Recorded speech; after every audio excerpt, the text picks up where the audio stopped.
Deep in the shadowed mountains of Eastern Europe, there lived a family whose name never made it into the history books. They were not kings, not nobles, not saints, but they lived as though the world belonged only to them.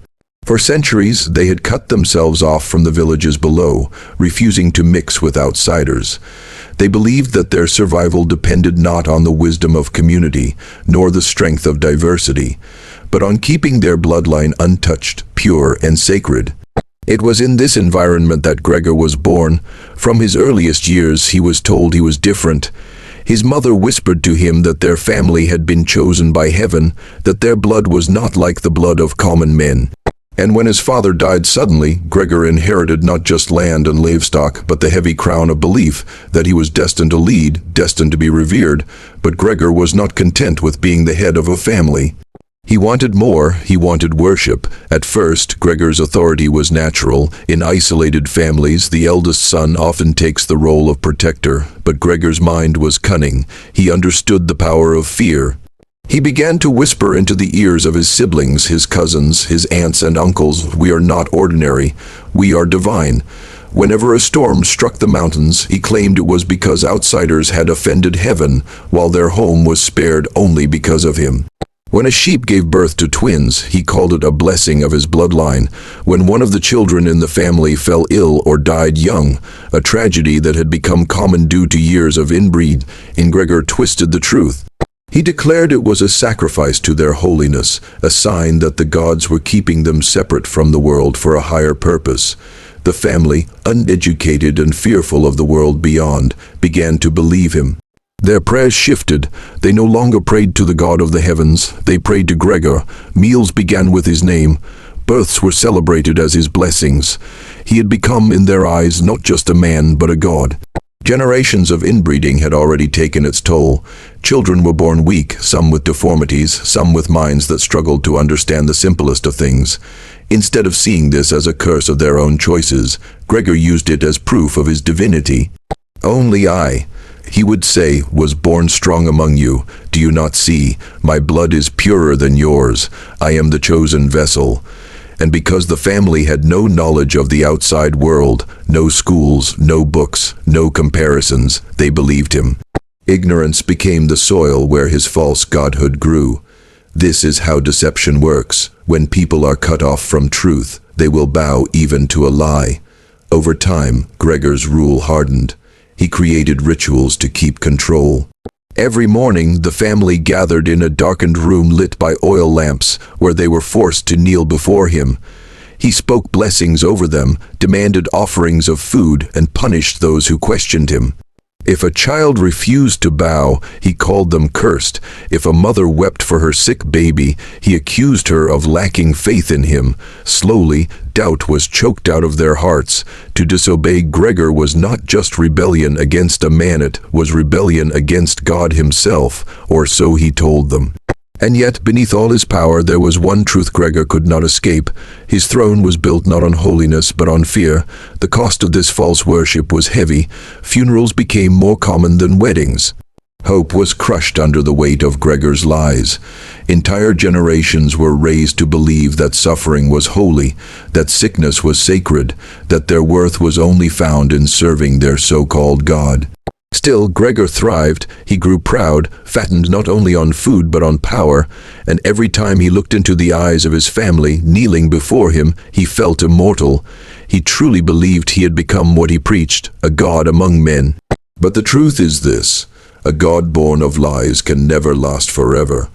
The story of Gregor's rise is not just a tale of an isolated family. It is a reflection of how people, even today, can fall into the same trap. History shows us that false gods are not only men like Gregor, they are also ideas, addictions, obsessions. Some people worship money, some worship fame, some worship their own pride. And like Gregor's family, they end up chained, blind to the truth, believing that their suffering is sacred when in reality it is self-inflicted. The birth of a false god happens the moment we stop asking questions. The moment we hand our freedom to someone else. The moment we allow ignorance, fear, or tradition to silence the truth. Gregor may have lived in the shadows of the mountains, but his story echoes into our own lives. His family bowed because they were too afraid to think for themselves. The challenge for us is this: will we dare to see through the lies in our own lives? Will we dare to walk away from false gods? Because at the end of the day, real strength is not in bloodlines. Real holiness is not in fear. Real freedom begins when we open our eyes, ask the hard questions, and refuse to worship anything or anyone that does not bring truth, life, and light. Deception is a weapon older than any sword, sharper than any dagger, and deadlier than any poison. Unlike brute force, deception does not strike the body, it strangles the mind. It does not need chains because once it is planted, it convinces its victim to lock the chains on themselves. That is what Gregor understood. He was no stronger than his brothers, no more skilled than his uncles, but he had one advantage. He knew the power of a lie repeated often enough. Deception rarely begins with thunder, it begins with whispers. Gregor did not one day stand before his family and declare, "I am your God." No, he was far more cunning. At first, he spoke in small suggestions. When lightning struck the mountain and narrowly missed their home, he said, "Perhaps heaven favors us." When the crops failed in the nearby village but theirs survived, he remarked, "Maybe the divine hand rests only on us." When his siblings looked to him for decisions, he smiled and said, "You see, even nature knows who should lead." These little lies, harmless at first glance, were seeds. Seeds that, once watered with fear and ignorance, grew into vines that wrapped themselves around the family's minds. That is the first power of deception. It disguises itself as truth until truth becomes hard to recognize. But Gregor did not rely only on words. He used fear as his stage. He learned to turn natural tragedies into holy theater. If a child was born deformed, Gregor declared it proof of divine judgment. If a woman fell sick, he said it was because she had doubted him. If an animal died mysteriously, he claimed the gods demanded a sacrifice. Every misfortune became a script in his play, and because the family had no doctors, no teachers, no outside wisdom, they had no defense against his twisted narratives. Deception is powerful not because it creates new realities, but because it rewrites the meaning of reality. A sick child was no longer just sick, it was a sign. A failed harvest was not nature, it was punishment. Every event was bent to serve Gregor's throne. This is how deception works in our world too. It does not need to change what happens, only how we interpret what happens. The human mind is fragile when starved of truth. Gregor understood this deeply. Every day, he repeated his claims. Morning rituals began with chants of his name. Children were taught that their first words should bless him. Meals were eaten only after offerings to him. And over time, the constant repetition turned his lies into unshakable reality. A lie, repeated long enough, no longer feels like a lie. It becomes memory, it becomes culture, it becomes faith. And the most dangerous lies are not the ones shouted in anger, but the ones whispered softly every day until even the victim forgets that another truth ever existed. Yet, deception can only thrive where silence reigns. There were moments when a few among the family doubted, a mother who wondered why her baby had to die, a young man who asked why outsiders lived longer, healthier lives, but every time someone questioned, Gregor silenced them, sometimes with punishment, sometimes with shame, sometimes with tears. He would say, "If you doubt me, you doubt heaven, and if you doubt heaven, you bring curses on us all." The family, terrified of being the one who caused disaster, silenced themselves. That is the hidden strength of deception. It does not just bind the liar, it recruits the victims to enforce the lie. Soon they were policing each other, reporting doubts, punishing those who hesitated. Gregor no longer needed to control them. They controlled themselves. Over time, the power of deception became visible not in Gregor's throne, but in the broken lives around him. Children grew up with no sense of identity beyond servitude. Women bore children they knew would not survive, yet were told to smile because it was holy suffering. Men wasted their strength building altars of stone to honor Gregor instead of barns to store food for winter. And as each generation passed, the family grew weaker, smaller, and more isolated. The tragedy was not just that they believed Gregor's lie, it was that they built their lives around it, handed it to their children, and died still clinging to it. This is the ultimate cost of deception. Not only does it steal truth, it steals time, generations, and futures. Gregor's story is extreme, but it is not unique. The same power of deception exists in our world today. People still bow before false gods, not always men who call themselves divine, but ideas, addictions, obsessions that demand loyalty. Think about it.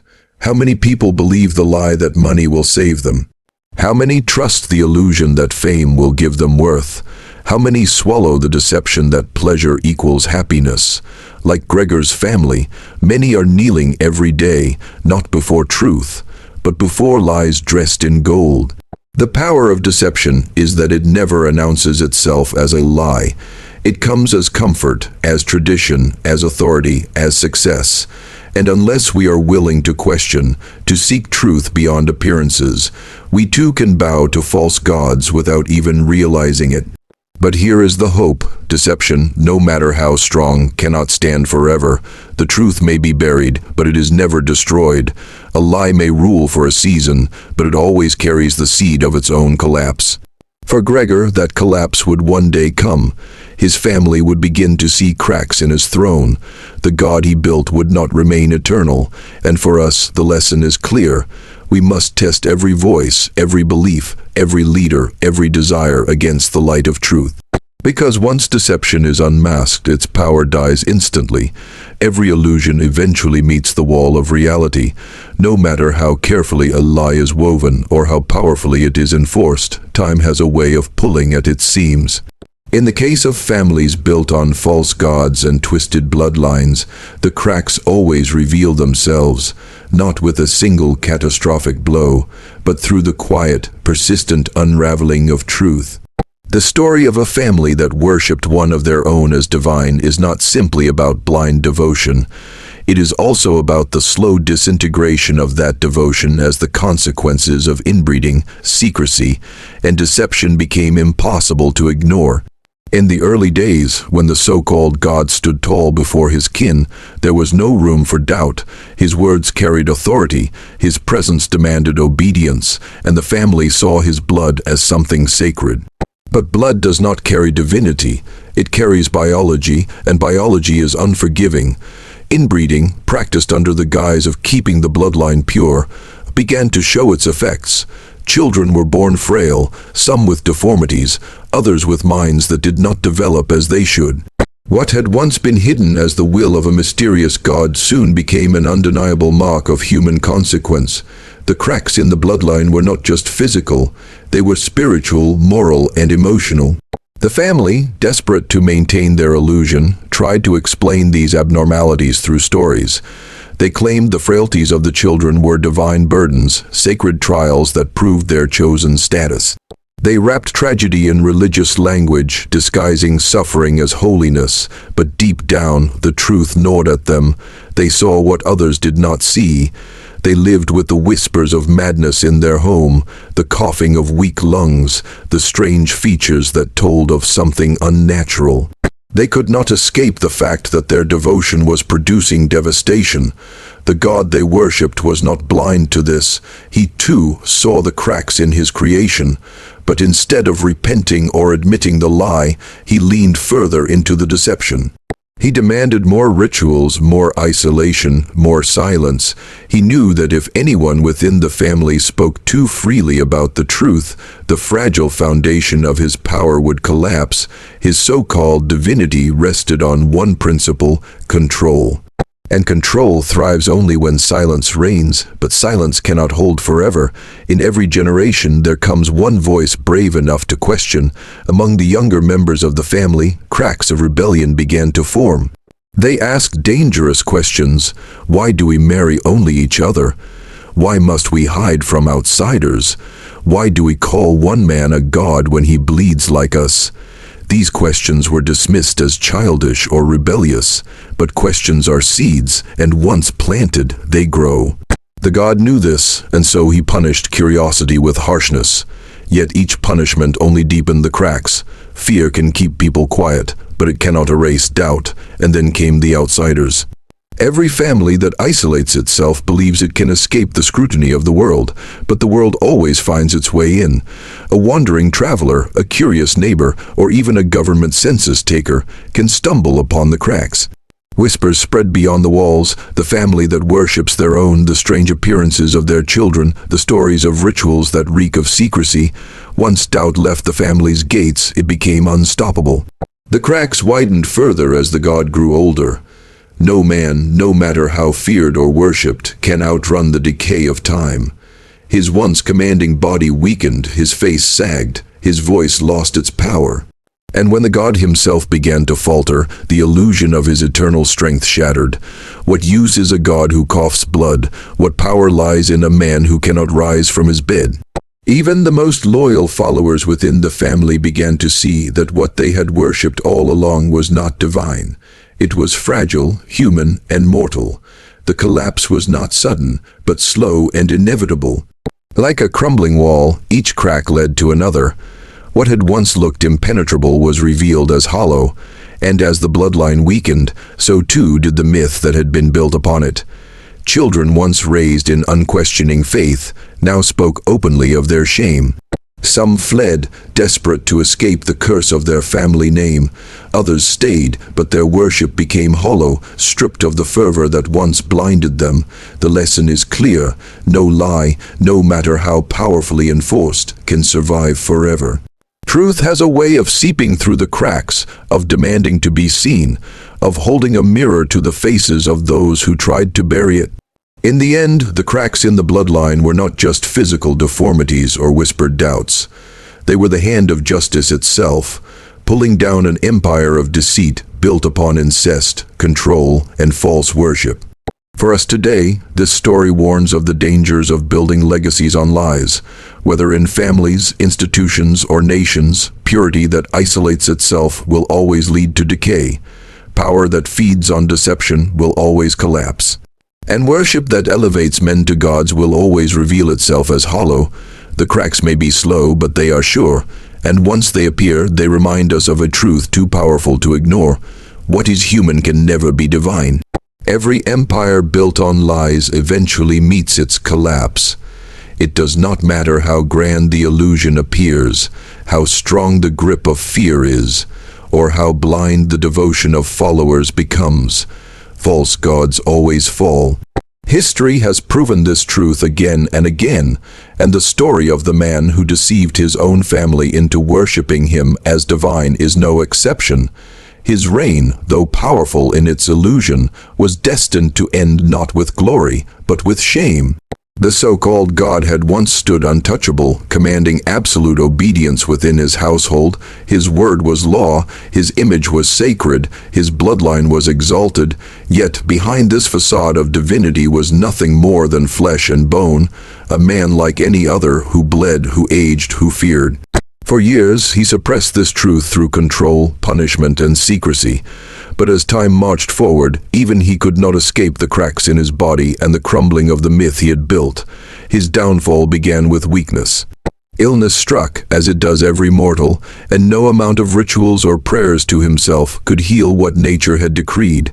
The family who had once seen his strength as supernatural now watched him struggle to rise from his bed. His cough echoed through the walls that had once carried his sermons. His face, once radiant in their eyes, was pale and sunken. A true God does not age, a true God does not falter, and with each sign of frailty, doubt took deeper root in the hearts of his followers. The deception began to suffocate under its own weight. His children, once loyal disciples, started to question in silence. They whispered in corners out of earshot, asking what they had always been forbidden to ask. If he is truly divine, why does he suffer like us? If his blood is sacred, why does it bring sickness and sorrow? If he is eternal, why does death approach him as it approaches all men? These questions, though whispered, grew louder in their minds. Fear may silence the mouth, but it cannot erase the truth once it is seen. The false god knew this. He felt the ground slipping beneath him. Desperate to hold on, he demanded greater sacrifices of loyalty. He tightened his grip, punishing dissent with cruelty, insisting that his illness was a test of their faith. But the more he insisted, the more the cracks widened. Fear that had once been his weapon now turned against him, for fear mixed with doubt breeds rebellion. And then came the moment no man can escape, death. The false god, for all his proclamations, could not conquer the inevitable. His body, like every other body before and after him, gave way to the weight of time. But even in his final hours, he clung to the illusion, insisting that his spirit would rise above, that he would return in glory, that his bloodline would carry his divinity.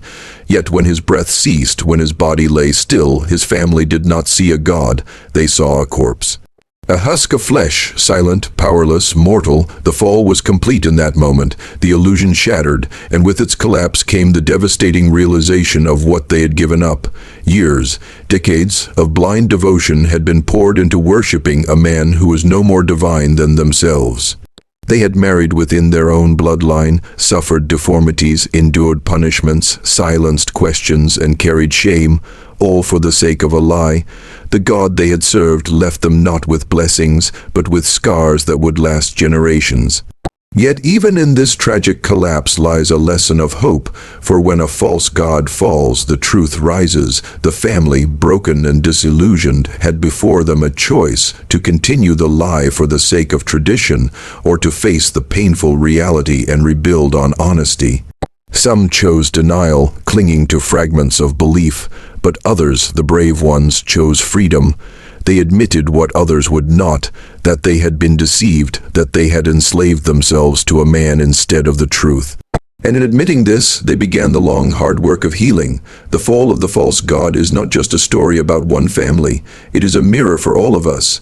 How many times in life do we raise up false gods, people, ideologies, wealth, power, even ourselves, and treat them as ultimate? How often do we put blind faith in leaders, celebrities, or voices that promise more than they can deliver? And how often do we, in our pursuit of purity, success, or control, sacrifice our own humanity? The answer is sobering, more often than we realize, but the fall of a false god reminds us of a timeless truth. Every idol will crumble, every lie will break, every false hope will eventually be exposed. What endures is not deception, but truth. What gives life is not worship of man, but humility before what is real. The man who declared himself divine thought he could control history, but history judged him otherwise. His name faded, his bloodline weakened, and his deception became a warning to others. His fall teaches us that no one can elevate themselves above humanity without consequence. True greatness lies not in pretending to be a god, but in embracing the truth of being human, flawed, mortal, and in need of something greater than ourselves.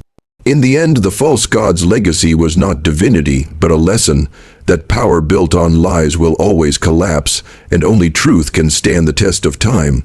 When we look back at the story of the man who declared himself divine, we may be tempted to see it as a tragedy locked in the past, something peculiar to one family and irrelevant to our modern lives. But history, if read with wisdom, is never just about the past. It is a mirror for the present and a warning for the future. The lessons carried in the rise and fall of false gods are not confined to old villages or forgotten lineages. They are alive, pressing against our world today, demanding our attention. The first lesson is about the seductive nature of deception. Lies rarely come dressed in ugliness. They come clothed in beauty, wrapped in promises, and sprinkled with just enough truth to appear convincing. The false god of that family did not demand worship on the first day. He slowly cultivated it, presenting himself as chosen, as special, as carrying something sacred in his blood. And because the family wanted to believe, because it gave them identity, purpose, and superiority, they surrendered to the lie. We must ask ourselves, where are we doing the same? How many voices in our lives present themselves as worthy of worship? Celebrities, politicians, influencers, or even the promises of wealth and technology. These are not called gods, but they demand the same devotion of time, loyalty, and sacrifice. The second lesson is about the danger of blind obedience. The family, once they accepted the illusion, shut their eyes to all evidence that contradicted it. When they saw sickness in their bloodline, they ignored it. When they heard whispers of doubt among the children, they silenced them. When reality pushed against the walls of their belief, they doubled down instead of seeking truth. Blind obedience, whether in religion, politics, or personal relationships, is one of the most dangerous forces in history. It allows evil to thrive, abuse to continue, and lies to reign unchallenged. The story warns us never to give our loyalty without first demanding truth. The third lesson is about the inevitability of truth's return. For years, the false god appeared invincible. His power was unquestioned, his authority secure. Yet, no matter how carefully he crafted the illusion, reality broke through. Illness revealed his mortality, death revealed his powerlessness, and his family was forced to confront what they had long denied. The same is true today. Lies can thrive for a season, but truth always rises. This should both comfort and challenge us. Comfort, because injustice and falsehood will not have the final word. Challenge, because if we are building our own lives on deception, whether lying to others or to ourselves, truth will eventually break through, and the cost of denial will be heavy. The fourth lesson is about the responsibility of each generation. The children of that family inherited the scars of their parents' choices. Their bodies bore the consequences of inbreeding. Their minds carried the confusion of being told one thing but seeing another. And when the false god died, they were left to pick up the pieces of broken faith and broken identity. We too carry the weight of those who came before us, sometimes good, sometimes destructive. But here is the key: while we cannot choose the past, we can choose the future. The children eventually faced a choice: continue the lie or break free. In the same way, each generation is responsible for deciding whether to repeat the mistakes of their ancestors or to forge a new path grounded in truth. The fifth lesson is about the danger of worshiping humanity. At its core, the tragedy of the false god was not just his deception. It was the family's willingness to place their hope in a man. They elevated flesh and blood to the level of the divine, and in doing so, they set themselves up for devastation. We may not call our idols gods today, but the principle is the same.